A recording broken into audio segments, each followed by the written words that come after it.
Hello students, welcome to Magnet Brains Hindi medium. मेरा नाम है अवनीश त्रिपाठी। तो कक्षा 12 भूगोल हम देख रहे हैं और कक्षा 12 भूगोल में जो एक इंपॉर्टेंट चैप्टर हम करने जा रहे हैं वो है प्रवास, प्रकार, कारण और परिणाम। ये एक इंपॉर्टेंट चैप्टर के हमने कंप्लीट चैप्टर रिवीजन कर दिए हैं और आज हम इस सेशन में देखेंगे इसके एनसीईआरटी सॉल्यूशन।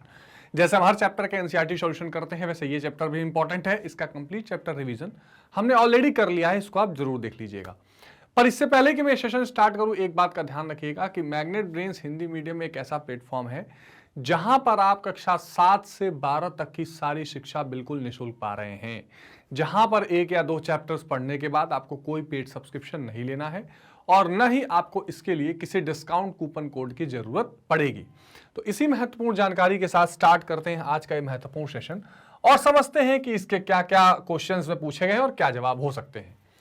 तो पहला क्वेश्चन दिया गया है कि नीचे दिए गए 4 विकल्पों में से सही उत्तर चुनिए।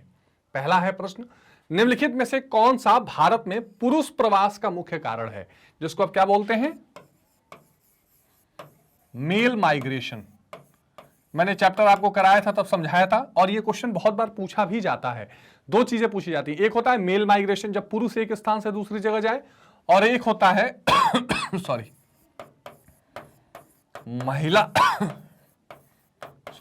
महिला प्रवास यानी कि फीमेल माइग्रेशन। फीमेल माइग्रेशन जब महिला एक जगह से दूसरी जगह जाती है। तो इसमें मुख्य कारण पुरुष प्रवास का क्या होगा, शिक्षा, काम और रोजगार, व्यवसाय या विवाह। सही जवाब क्या हो जाएगा, काम और रोजगार, वर्क एंड एम्प्लॉयमेंट। ये मैंने लाइव सेशन में भी क्वेश्चन आपको एक बार कराया था, तो काम और रोजगार इसका बिल्कुल ठीक जवाब हो जाएगा। ठीक है, अगला क्वेश्चन है, निम्नलिखित में से किस राज्य में सर्वाधिक संख्या में अप्रवासी आते हैं। कौन सा ऐसा स्टेट है जहां पर अप्रवासी जो है वो यहां पर आते हैं, यानी दूसरी जगह से उठ के यहां पर आते हैं। उत्तर प्रदेश, महाराष्ट्र, दिल्ली, बिहार। जाहिर सी बात है जो महाराष्ट्र है वो एक औद्योगिक राज्य आप कह सकते हैं। मुंबई, पुणे, नासिक, नागपुर, ये ऐसे एरिया हैं जहां पर बहुत सारे इंडस्ट्रियल बेल्ट्स भी हैं, तो यहां पर लोगों को काम मिलता है। तो महाराष्ट्र में सबसे अधिक संख्या में लोग आते हैं। ठीक है, अगला सवाल है, निम्नलिखित में से कौन सा भारत में महिला प्रवास का प्रमुख कारण है। ये क्वेश्चन मैं आपसे बोल रहा था अभी। तो शिक्षा, काम और रोजगार, व्यवसाय या विवाह। तो ये सबसे ज्यादा हो जाएगा विवाह, और ये आता है सामाजिक कारणों के अंदर। ठीक है, जब मैंने आपको कंप्लीट चैप्टर रिवीजन कराया था तब भी मैंने आपको ये बताया था कि जो प्रवास है ये अपने आप में कई सारे वर्गों से जुड़ा हुआ है। सामाजिक है, राजनीतिक है, आर्थिक है, भौगोलिक है ना, कई मुद्दों से ये प्रभावित रहता है। तो ये सामाजिक कारण जो विवाह का है, इस कारण भारत में महिला का ज्यादा से ज्यादा प्रवाह देखा जाता है, प्रवास। अगला सवाल है, निम्नलिखित का उत्तर 30 शब्दों में दीजिए। क्वेश्चन है, जीवन पर्यंत प्रवासी और पिछले निवास के अनुसार प्रवासी में क्या अंतर है, स्पष्ट कीजिए। तो जीवन पर्यंत प्रवासी, जब किसी व्यक्ति के जन्म का स्थान गणना के स्थान से अलग होता है, ऐसे व्यक्ति को जीवन पर्यंत प्रवासी के नाम से जानते हैं। ठीक है, इसके अलावा पिछले निवास के अनुसार क्या है, यदि किसी व्यक्ति के निवास का पिछला स्थान गणना के स्थान से अलग होता है तब उसे पिछले निवास के आधार पर प्रवासी माना जाता है ना, यानी इससे पहले जस्ट कहीं रहा है, अभी कहीं है, तो ये फिर पिछले निवास के अनुसार है, और पहले से ही एक जगह रहता हुआ आ रहा है तो जीवन पर्यंत होता है। बिल्कुल सिंपल सा सवाल है। अगला क्वेश्चन है, पुरुष स्त्री चयनात्मक प्रवास के मुख्य कारण की पहचान कीजिए। तो पुरुष प्रवास के क्या कारण है। भारत में पुरुषों का प्रवास 38% तक है। काम तथा रोजगार पुरुषों के प्रवास का मुख्य कारण है, वे नगरों की और रोजगार की तलाश में प्रवास करते हैं। ठीक है, बिल्कुल दिखाई दे रहा है कि पुरुष प्रवास के क्वेश्चन है कि पुरुष और स्त्री चयनात्मक प्रवास के कारण की बात करिए तो पुरुषों का प्रवास 38% तक है। ठीक है, और वो मुख्य रूप से जो कारण है मैंने अभी आपको बताया था, वो रोजगार की तलाश, ठीक है, काम की तलाश में, काम और रोजगार की तलाश में मुख्य रूप से क्या करते हैं, प्रवास करते हैं। स्त्रियों का प्रवास शिक्षा और रोजगार के कारण भी होता है, लेकिन मुख्य कारण उनका विवाह है। तो स्त्री प्रवास में मुख्य कारण तो आपको पता ही है कि शिक्षा रहता है, रोजगार रहता है, ये एक छोटा फैक्टर है, लेकिन जो सबसे मेन कारण है, जो मुख्य कारण है, वो उनका विवाह है। और हर लड़की को, यहाँ लकड़ी हो गया, इसको लड़की कर लीजिएगा जरूर, हर लड़की को, ठीक है, हर लड़की को विवाह के बाद अपने ससुराल जाने के लिए प्रवास करना पड़ता है। ठीक बात है। चलिए अगला है, उद्गम और गंतव्य स्थान की आयु एवं लिंग संरचना पर ग्रामीण नगरीय प्रवास का क्या प्रभाव पड़ता है। उद्गम यानी कहां से चल रहे हैं, कहां जाना है, इस अनुसार अगर आपको आयु लिंग संरचना बनानी हो, यानी एज और जेंडर का पूरा संरचना बनाना हो, तो क्या प्रभाव पड़ेगा? तो रोजगार के लिए प्रमुख रूप से युवा जनसंख्या के प्रवास के कारण ग्रामीण क्षेत्रों में इस आयु वर्ग में लोगों की कमी दर्ज की जाती है। मैंने आपको चैप्टर पढ़ते समय बताया था कि आयु की जो एक तरह से संरचना है जनसंख्या में, उस पर प्रभाव पड़ता है प्रवास के कारण। जहां से लोग उठकर दूसरी जगह जाते हैं वहां पर युवा आयु ज्यादा मिलेगी, क्योंकि वहां काम करने वाले लोग रहेंगे, और जहां से गए हैं उठ के वहां बच्चे और बूढ़ों की जनसंख्या ज्यादा रहेगी। नगरीय क्षेत्रों में इस वर्ग में जनसंख्या बढ़ जाती है, यानी युवा वर्ग में।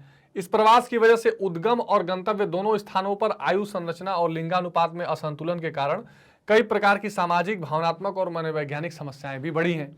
जैसे एग्जाम्पल से आप ऐसे समझिए, मान लीजिए ये बिहार है और लेट सपोज ये दिल्ली है, ठीक है।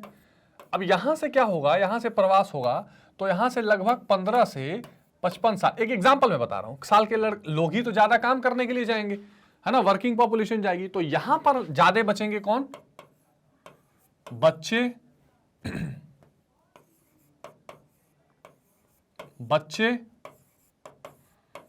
बूढ़े, ये ज्यादातर बचेंगे। और यहां कौन ज्यादातर होंगे? युवा, है ना। तो यहां युवा होंगे, यहां बच्चे बूढ़े ज्यादा होंगे। तो ये जो असंतुलन, अच्छा उसके अलावा लिंग की बात करें तो यहां जो होगा, यहां महिलाएं ज्यादा होंगी क्योंकि पुरुष ज्यादातर काम करने जा चुके हैं, और यहां पुरुषों की जनसंख्या ज्यादा होगी। तो यहां पर फिर कई तरह की समस्याएं जन्म लेती हैं और वो समाज में परेशानी का कारण बनती है। ग्रामीण नगरीय प्रवास के तहत ग्रामीण क्षेत्रों से मुख्यतः पुरुष श्रमिक रोजगार और आजीविका के लिए नगरों की ओर प्रवास करते हैं, जिससे उद्गम तथा गंतव्य स्थान पर आयु तथा लिंग संरचना पर प्रतिकूल प्रभाव पड़ता है ना। तो गांव से लोग शहरों की ओर जाते हैं और एक तरह से प्रतिकूल या निगेटिव असर देखने को मिलता है, ये बहुत बार देखा गया है। अगला पॉइंट है कि निम्नलिखित प्रश्नों के उत्तर लगभग 150 शब्दों में दीजिए। तो भारत में अंतर्राष्ट्रीय प्रवास के कारणों की विवेचना कीजिए। अंतर्राष्ट्रीय प्रवास से आशय है एक ऐसा व्यक्ति या व्यक्तियों का समूह जो अपने राज्य अथवा देश की सीमा को छोड़कर अन्यत्र चले जाते हैं। वर्तमान समय में अंतर्राष्ट्रीय प्रवास 2 देशों के नियमों के अंतर्गत ही संभव है। तो इसको क्या बोलते हैं? इसको बोलते हैं इंटरनेशनल माइग्रेशन, है ना। तो 2 देश एक दूसरे के प्रवास के लिए कानून बनाएंगे, उसी अनुसार एक देश के व्यक्ति दूसरे देश में जाएगा। जैसे भारत से बहुत सारे लोग पश्चिमी एशिया, खाड़ी देशों में, इसके अलावा अमेरिका, कनाडा, एक वर्ड मैंने आपको चैप्टर में बताया था और वो बताया था इंडियन डायस्पोरा, है ना। तो भारतीय मूल के कितने लोग कहां कहां रह रहे हैं? जैसे देखिए अब तो ब्रिटेन के प्रधानमंत्री तक भारतीय मूल के हो गए हैं, कनाडा में बहुत सारे भारतीय हैं, ऑस्ट्रेलिया में बहुत सारे भारतीय हैं, तो इसके अलावा जो मिडिल ईस्ट की कंट्रीज हैं उनमें बहुत सारे भारतीय हैं। तो यहाँ पर एक देश से जब व्यक्ति दूसरे देशों में जाकर रहता है और विशेषकर यहाँ भी कारण वही काम और रोजगार का रहता है, तो उसे हम क्या कहते हैं? अंतर्राष्ट्रीय प्रवास कहते हैं। भारत में अंतर्राष्ट्रीय प्रवास के कारणों की बात करें तो अंतर्राष्ट्रीय प्रवास के प्रमुख कारणों में आजीविका के लिए शिक्षा, विवाह, आर्थिक रूप से सुदृढ़ता, ये 4-5 चीजें मुख्य रूप से कारक हैं। अपकर्ष और प्रतिकर्ष दोनों कारक रहते हैं, कुछ मजबूरी के कारण और कुछ वहां की स्थिति इतनी बेहतर होगी कि उससे अट्रैक्ट होकर लोग जाएंगे, तो अपकर्ष कारक दोनों रहेंगे। भारत की ऐतिहासिक और सांस्कृतिक संपन्नता से प्रभावित होकर प्रवासी आकर्षित होते हैं। तो भारत में भी तो लोग बाहर से आते हैं। प्रवास का मतलब ऐसा थोड़ी कि केवल भारत से ही लोग बाहर जा रहे हैं, भारत की भी कल्चर, आप देखिए मैंने चैप्टर में फिर एक बार बताया था इस्कॉन, ठीक है, international society for Krishna consciousness. इस इस्कॉन को मानने वाले बहुत सारे विदेशी भारत में आकर बस गए। यहाँ की संस्कृति, सनातन धर्म से उनको लगाव है। बहुत लोग यहाँ की प्राकृतिक छटाओं से प्रभावित होकर आते हैं। कुछ लोग यहाँ पे प्रोजेक्ट्स और बिजनेस के पर्पज से भी भारत में प्रवास करते हैं। यहाँ खेल के लिए, जैसे IPL होता है, बहुत सारे लोग अपने देश के क्रिकेट छोड़ के IPL का मेंबर बनने के लिए सब कुछ छोड़ दिया। तो लोगों में अधिक अवसर और बेहतर सुरक्षा वाले स्थानों की ओर जाने की प्रवृत्ति अंतर्राष्ट्रीय प्रवास को प्रोत्साहित करती है। 2002 में भारत ने अंतर्राष्ट्रीय प्रवासियों से हुंडियों के रूप में 110 खरब अमेरिकी डॉलर प्राप्त किए थे। तो ये भारत ये बता रहा है कि अगर अंतर्राष्ट्रीय प्रवास में भारत में अगर लोग प्रवासी बनकर आते हैं तो भारत की आर्थिक दृष्टि से भी लाभ मिलता है, और भारत के लोग बाहर जाते हैं तो भी पैसा भेजते हैं। पंजाब से बहुत लोग बाहर जाते हैं, कनाडा में खासकर, कनाडा को तो मिनी पंजाब कहते हैं कभी कभी। तो पंजाब, तमिलनाडु, केरल राज्य अपने अंतर्राष्ट्रीय प्रवासियों से महत्वपूर्ण राशि प्राप्त करते हैं। इनका उपयोग भोजन, विवाह, शिक्षा, कृषि निवेश, ऋणों की अदायगी, गृह निर्माण आदि के लिए किया जाता है। ग्रामीण क्षेत्रों में अधिकतर लोग खेती पर निर्भर करते हैं और सीमित कृषि भूमि पर जनसंख्या का अधिक दबाव होने से सभी को रोजगार नहीं मिल पाता। रोजगार के अन्य अवसर भी उपलब्ध नहीं होते हैं। नगर की सुविधाओं और आर्थिक अवसरों से आकर्षित होकर लोग नगरों में आकर बस जाते हैं। ठीक है, तो ये एक कारण होता है प्रवास का। प्राकृतिक आपदा जैसे बाढ़, भूकंप, चक्रवात, सूखा, इनके घटित होने के कारण प्रभावित क्षेत्रों से लोग अन्य सुरक्षित स्थानों की ओर प्रवास कर जाते हैं। ये चीज भी देखी जाती है।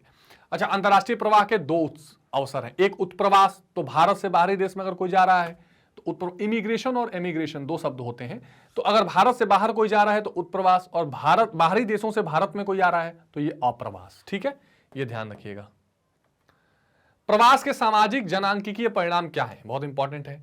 तो प्रवास के सामाजिक परिणाम की बात करें तो प्रवास के सामाजिक परिवर्तन के अभिकर्ताओं के रूप में कार्य करते हैं नवीन प्रौद्योगिकी, परिवार नियोजन, बालिका शिक्षा से संबंधित नए विचारों का नगरीय क्षेत्रों से ग्रामीण क्षेत्रों में, ग्रामीण क्षेत्रों की तरफ विस्तरण इन्हीं के माध्यम से होता है। प्रवास से विविध संस्कृतियों को लोगों का अंत मिश्रण भी होता है। तो यहाँ पर आप अगर सामाजिक रूप से देखें तो जब भी प्रवास होता है तो एक तरह से एक संस्कृति, एक समाज दूसरे संस्कृति, दूसरे समाज से मिलता जुलता है। एक जिसको बोलते हैं ना इंटीग्रेशन होना, एक दूसरे से मिलना जुलना, ये सारी चीजें होती हैं। संस्कृतियों का आदान प्रदान होता है, विचार विमर्श होता है ना। तो ये सारी चीजें प्रवास के सामाजिक कारणों के कारण देखी जाती है।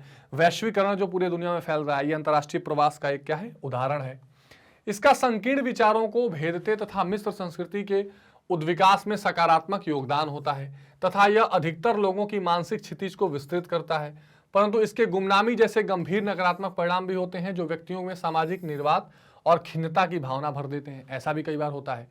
खिन्नता की सतत भावना लोगों को अपराध और औषध दुरुपयोग जैसी असामाजिक क्रियाओं में फंसने के लिए भी अभिप्रेरित करती है।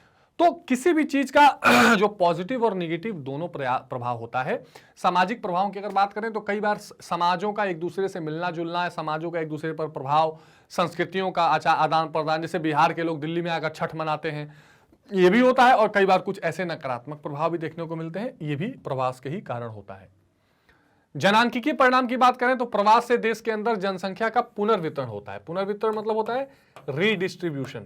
जब मैंने चैप्टर पढ़ाया था तब भी मैंने बताया था कि प्रवास जो है ये जनसंख्या के पुनर्वितरण का बड़ा भारी कारण है। जनसंख्या का वितरण क्या है कि कहाँ कितने जनसंख्या पाई जा रही है, कहाँ और किस तरह की पाई जा रही है, युवा हैं कि वृद्ध हैं कि बच्चे हैं। तो जब ये प्रवास होता है तो इस सब में चेंज होता है। कहीं लोग ज्यादा उठकर दूसरी जगह जाते हैं, वहां जनसंख्या का जो आयु संरचना है, एज का जो पूरा स्ट्रक्चर है वो भी चेंज होता है। ग्रामीण नगरीय प्रवास नगरों में जनसंख्या की बढ़ोतरी में योगदान देने वाले महत्वपूर्ण कारकों में से एक है। ग्रामीण क्षेत्रों में होने वाले युवा व आयु कुशल तथा दक्ष लोगों का बाहरी प्रवास ग्रामीण जनांकिकीय संगठन पर प्रतिकूल प्रभाव डालता है।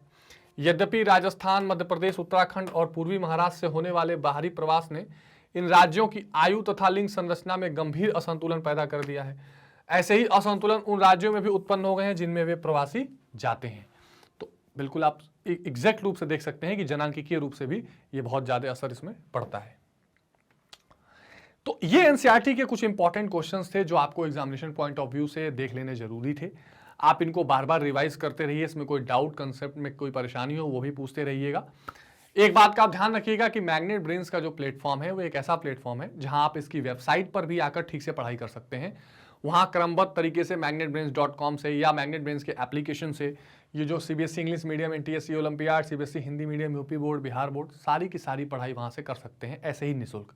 ठीक है, अगर वीडियो आपको अच्छी लगी हो, कंसेप्ट अच्छा लगा हो तो लाइक, शेयर और सब्सक्राइब जरूर करिएगा। जो सोशल मीडिया हैंडल्स है मैग्नेट ब्रेन्स के, ट्विटर, टेलीग्राम, फेसबुक, इंस्टाग्राम, इसको भी फॉलो करते रहिए, खूब शेयर करिए। मिलते हैं अगले सेशन में एक नए इंपॉर्टेंट कंसेप्ट के साथ। तब तक टेक केयर, बाय बाय।